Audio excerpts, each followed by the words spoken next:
Hello and welcome to another edition of Diaspora Network, the show that celebrates Nigerians who are excelling in the diaspora in different fields. On the show today, we beam our spotlight on the sportswomen who are making giant strides in the unique and extreme sports on the world stage. We cross a few continents to get to Australia, where we find Nigerian-Australian professional basketball player Ezi Maguego. She's an inspiration to young female basketball players all over the world. And of course, we catch up with the activities of the Nigerians in Diaspora Commission as they join to honor Nigerian-American appointees of US President Biden's administration in Washington, D.C. There's a lot to show you in the next 30 minutes, but first, let's take a quick look at the news of the week. 5 up-and-coming London-based filmmakers were joined by British-Nigerian actor John Boyega at a central London premiere event hosted by broadcaster Julie Adenuga to unveil their short films in collaboration with the popular American shoe brand Converse. As part of the community-focused project called Create Next Film Project, the group received funding throughout a 6-month process to highlight underrepresentation issues within the film industry. They were also given access to key London film industry networks such as cinematographers, editors, location scouts and creative producers. Speaking recently in the fashion and lifestyle magazine Vogue, Boyega says he hopes the Converse collaboration serves not as a moment, but as a movement, that it creates a ricochet effect, prompting other brands to follow suit by pouring time and resources into something with impact, far beyond a marketing campaign. The project is part of Converse's All Stars programme, which launched in 2020 to create new opportunities for young creators through funding, mentorship and commissions. Nigerian-Canadian writer Deborah Falaye has blown literary critics away with the first in an anticipated duology, Blood Scion. Her debut novel joins the growing Afro-fantasy genre alongside other popular titles such as Tomi Adeyemi's Children of Blood and Bone and Amina Fauna's The Gilded Ones. The story is inspired by Yoruba and Nigerian mythology and follows 15-year-old Sloane, who has the power of fire.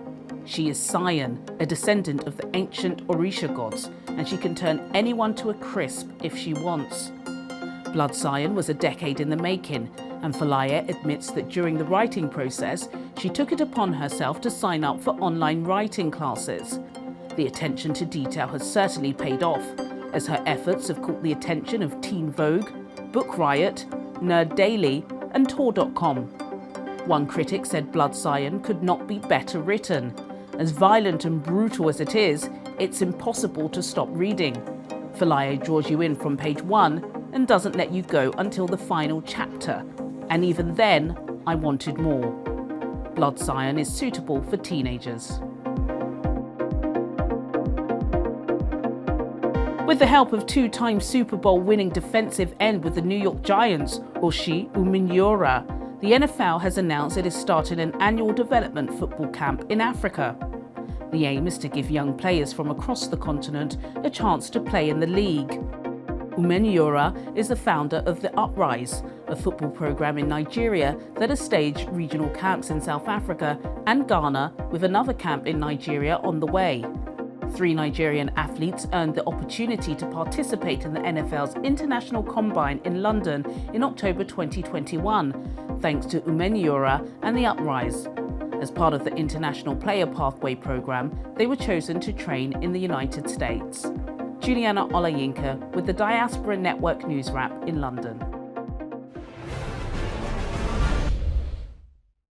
The Nigerian diaspora in the US paid tribute to the Nigerian-American appointees of the Biden administration at a ceremony in Washington. Now, as a strategic partner with the Nigerian Physicians Advocacy Group and the Constituency for Africa, the Nigerians in Diaspora Commission was also there to honor the appointees, 7 of whom are women.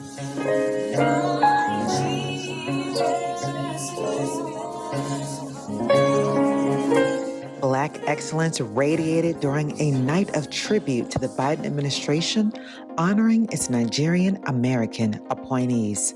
This event highlighted the African diaspora's achievement within the U.S. and across the world.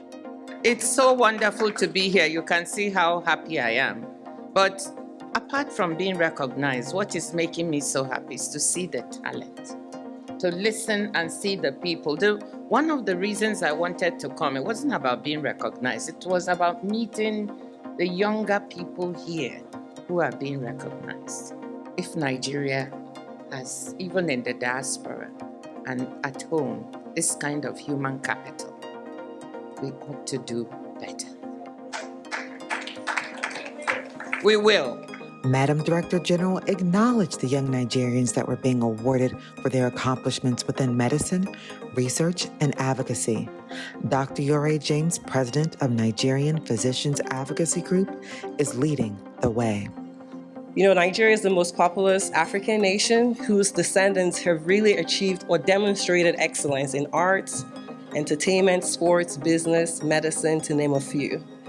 So it is only fitting that the Nigerian diaspora would lead the charge to harness our resources for greater good for our brothers and sisters here and abroad. The organization recognized a host of Nigerian Americans who have made major impacts, like the Special Assistant and Associate Counsel to President Biden.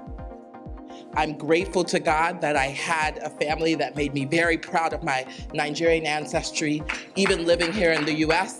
And I encourage everyone with children to continue to remind their kids of their ancestry. It's very, very, very important.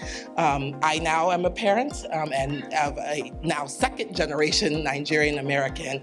And I give him a Nigerian name because I want him to know his ancestry. As achievements were recognized, the Honorable Chairman, CEO for Nigerians in the Diaspora, gave a charge to the diaspora.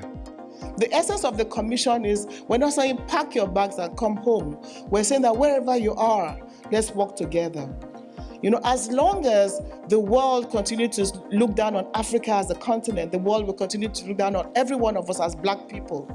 So what can we do together? You are Nigerians, you are successful. While there was great expectation, the night was also filled with well wishes and messages of hope for the future. Well, this is very important because it narrates Nigerian excellence. A lot of times when we're getting into politics or we're getting into policy, they say that, you know, if you're from another country or if your name is different or if you come from a Nigerian background, that can be hard for you to move up. We didn't excel despite being Nigerian. We excelled because we're Nigerian. Our culture, our upbringing, our intelligence, our strong will, it gets us to where we're at. And this is just a celebration of who we are and what we're going to do as Nigerian people. Every Nigerian here has excelled here in America. But what we're saying is, it's okay, you've excelled in America or wherever you are, but we also need you to work with your country back home. And you know the beauty of what happens here tonight is the fact that they're all passionate about their country. They're all interested in what can be done. Now there is a platform. There is a diaspora commission, so there are no more excuses. So we need to work together to build, Nigeria. While this event was celebratory, its focus was on using the collective talent that exists within the Nigerian diaspora to make change for people of African descent. That is inspiring, as Nigerians, particularly women, continue to be honored and celebrated for doing great work. Here's what else we found about the giant strides women are making, but this time in the world of sports.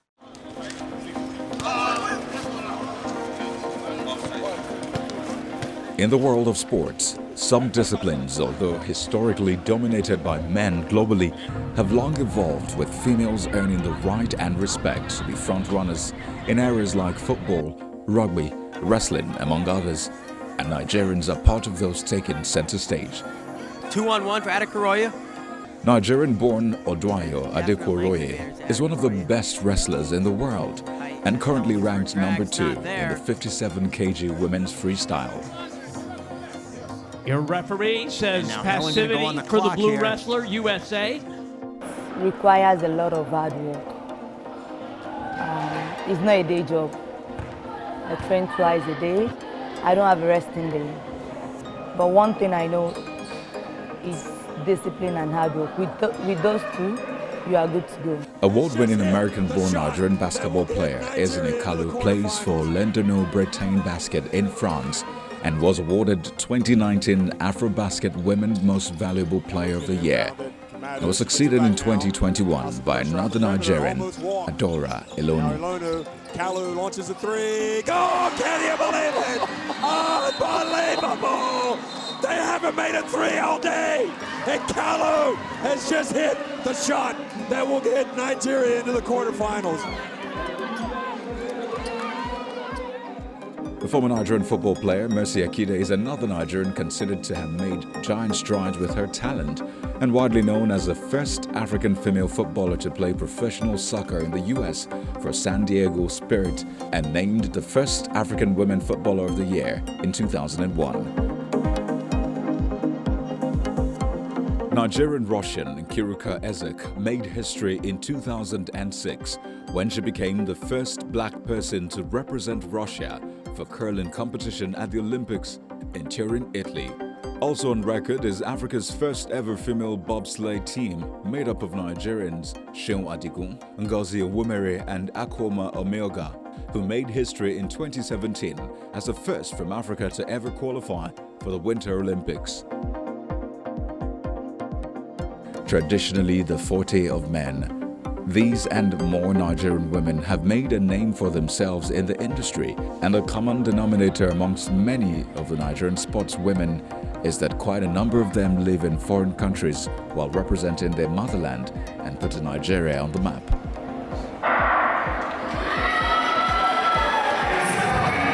The wind of change in sport over the years continues to blow in favor of female athletes, with sportswomen picking up intense roles in male-dominated events, toppling records, filling bridges, and also playing roles of responsibilities in taking major decisions and arbitration in the outcomes of these sporting events.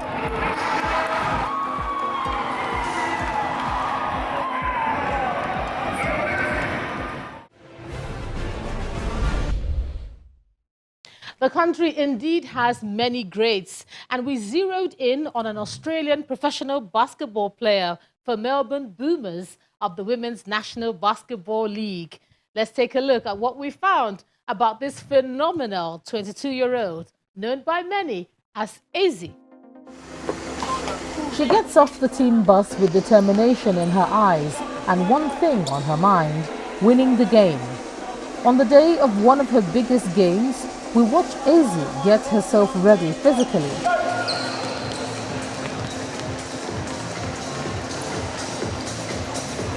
But she also takes out time to prepare her mind for the task ahead. The scoreboard shows that things are going well, and hours later, Ezi's team, the Melbourne Bloomers, is not only victorious, but she wins the Betty Watson Australia Youth Player of the Year for the third time in a row. The award is given to the most outstanding Australian basketball player under the age of 23. So who is this exceptional young woman?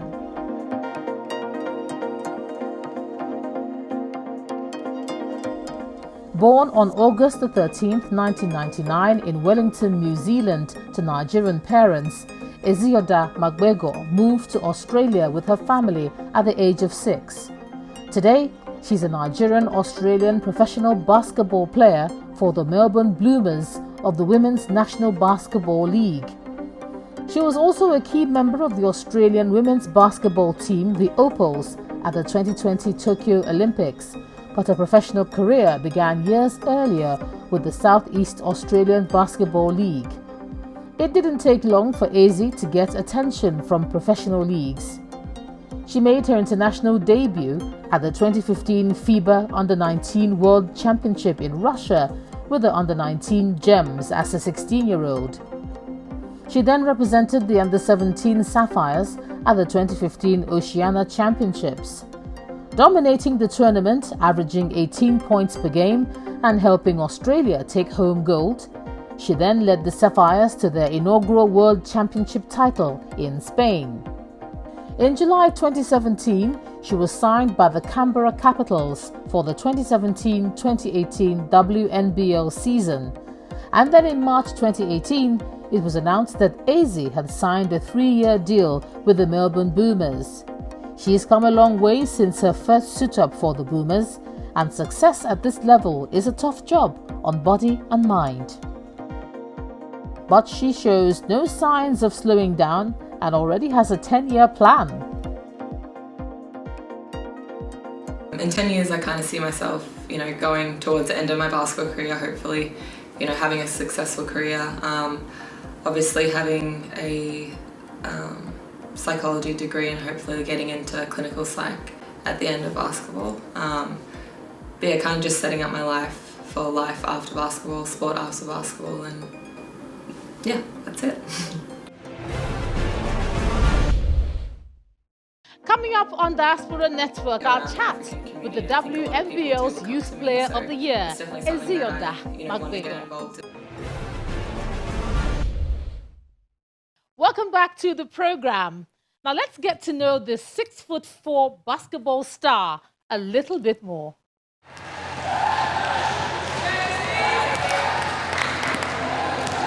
Ezi has been highly successful as an individual, and she tells us that this talent runs in her family. Both my parents are Nigerian, so mum and dad were born in Nigeria. They both come from the Delta State. My siblings and I were born in New Zealand, so I have 3 siblings, an older brother, older sister, and a younger brother. So grew up a little bit in New Zealand and moved to Australia when I was 5, so in 2005, the start of 2005. But yeah, all my siblings play basketball. We all kind of grew up just running around all over Victoria trying to get to our games every Friday night, so mum and dad drove us around, and definitely with the help of our teammates as well throughout the years, which we were very, very grateful for. So I have 2 older siblings, and my older sister got into basketball first just through a singing coach that she had. So she has the domestic club, and then my older brother started playing, and I guess I just wanted to copy them, so I started playing, and then just stuck with it ever since. We noticed a lot of support for Ezi in the crowd from the Nigerian community in Australia and from her family during her game. Apparently, this is not unusual, as she tells us how supportive her parents have been. But now we're pretty much like a basketball family. My siblings, when they can, come to my games. My parents come to all of my games, which is, I'm pretty lucky to have them there. All of my home games, sorry, and in Victoria. But yeah, I'm definitely grateful for the family that I have, and they're very, very supportive of what I do, and yeah, definitely wouldn't be able to do this without them.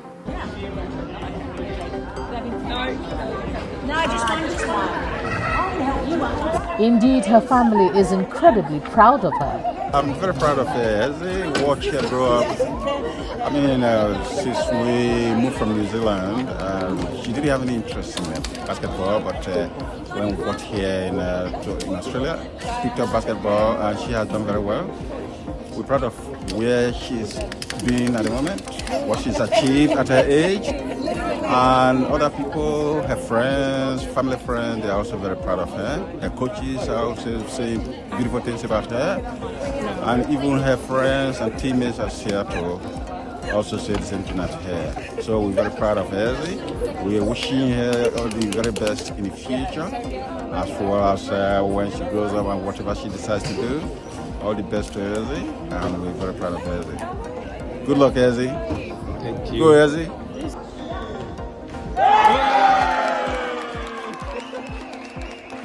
Ezi is obviously a very great basketball player here in Australia. She's obviously going to America, played college and high school there as well. For us, Ezi means the definition of basically coming from another country, a third world country, and coming to Australia and being great. She has excelled in basketball quite a lot. I know Ezi personally, I've played basketball with her, and yeah, she's she's great at what she does. And while every game is important, Ezi speaks about some of the proudest moments of her career. I think the achievement I'm most proud of is probably making the national team, so playing for Australia. And my first experience was at the 2018 Gold Coast Commonwealth Games, so that was my first major tournament. And I think just being able to, put on the green and gold and represent Australia at a senior level was something that I was pretty proud of. And yeah, my major achievement to this day. And as she's bursting with self-confidence, she tells us it can be lonely at the top playing in a country not often dominated by black athletes. Yeah, I think growing up, obviously, you kind of realise, I don't have other black athletes around me, so you kind of just grow up being the only black person. But I think here, with my teammates, I was always embraced and respected, so I did appreciate that. But I think, going forward, I do want to be, I guess, a black athlete, a black female athlete that people can kind of look up to and see in national teams or see in WNBL teams. So I think, to me now, I kind of just, use it as an advantage to kind of be that role model that I didn't really have growing up. We noticed her height and fitness regime, and this prompted us to ask if she's on a special diet. She found it amusing. Go-to pre-game meal, probably a lot of carbs, so a bowl of pasta, or a big bowl of cereal, a smoothie if it's kind of close, or just a banana. Not always, but bananas I definitely eat either in the locker room or before I hit the road to get to the game. That's an easy quick snack. I don't have a special diet. I think obviously being at the Institute of Sport, we were kind of taught, what to put into our bodies, what not to eat. So I don't stick to a strict diet, but I do eat pretty well, especially before games, before practice sessions, after games, after practices. In terms of fitness regime, I am in season at the moment, so it's kind of just scheduled practices, so team practices. We lift 2 to 3 times a week, just depending on the schedule, and then obviously play 1 or 2 times a week. So in between is just a matter of massages, recovery, and I guess just doing what you can to keep your body healthy. No, I'm not going to show you. Now I have one. Many see her as a role model for young female athletes around the world, but here's how she sees her role.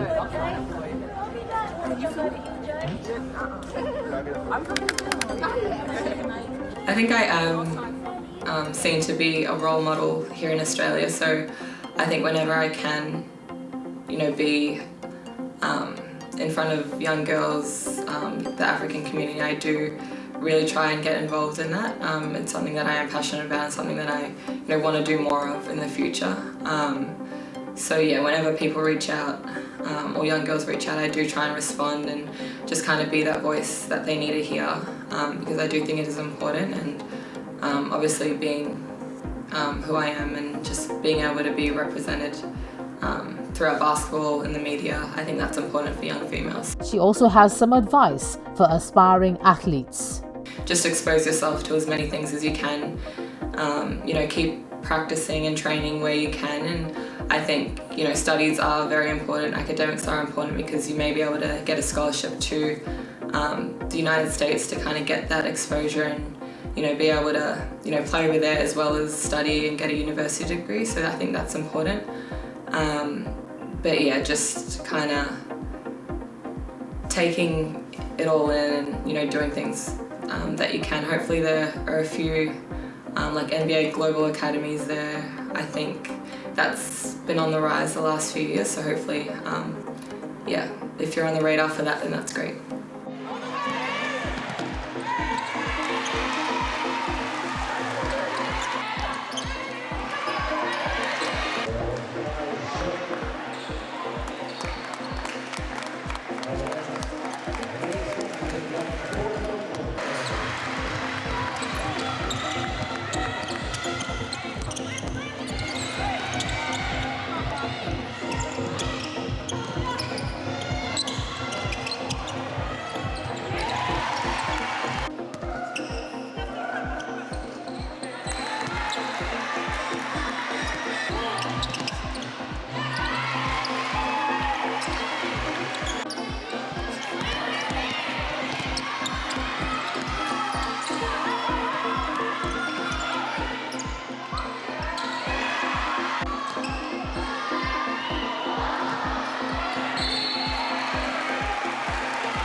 What an inspiring journey. There are many more stories like these across the continents of the world, and it's our job to recognize these significant roles Nigerians play to bring about accelerated growth, not just with their talent, but with their skill and global exposure.